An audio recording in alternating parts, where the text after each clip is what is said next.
How important do you think the relationship is now between the author and the readers? Is it different now than maybe it was pre things like Substack and Wattpad? Yeah, I think so. Yeah, and I think it's great. So yeah, a bit before, like writers would only meet readers at maybe a book launch or a promotional event of some sort, like very organized things that happen, usually that only happen around the release of a new book. So then in between, you're just on your own and it's silence. And I'm sure some authors preferred that.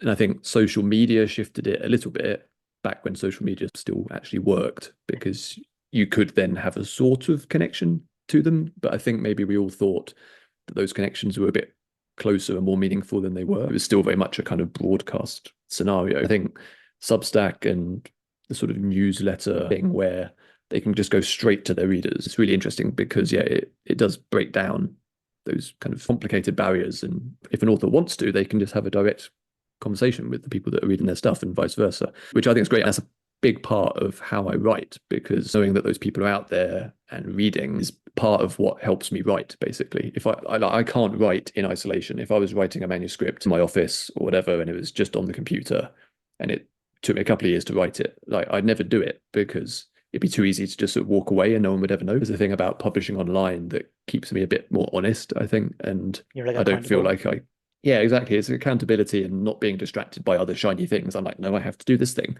I'm going to do it properly and take it seriously.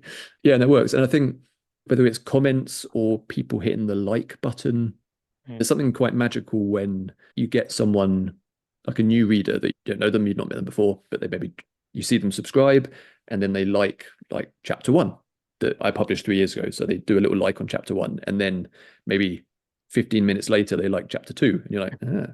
And then another 15 minutes later, they're like chapter three, and you're like, oh, they're literally reading my book You're going through your at book. this exact moment, and I'm getting little notifications as they progress through it, and that direct feedback that yes, somebody in the world is reading my stuff right now is really exciting, and you don't get that with any other way of publishing, really. If you sell books, you know that you've sold the product that is the book, but you have no idea if anyone ever read it. Like, it could have just gone on a shelf and not been read. Even ebooks, like you don't get that kind of feedback. So yeah, this kind of granular like confirmation that yes, people are actually reading it and seem to be enjoying it.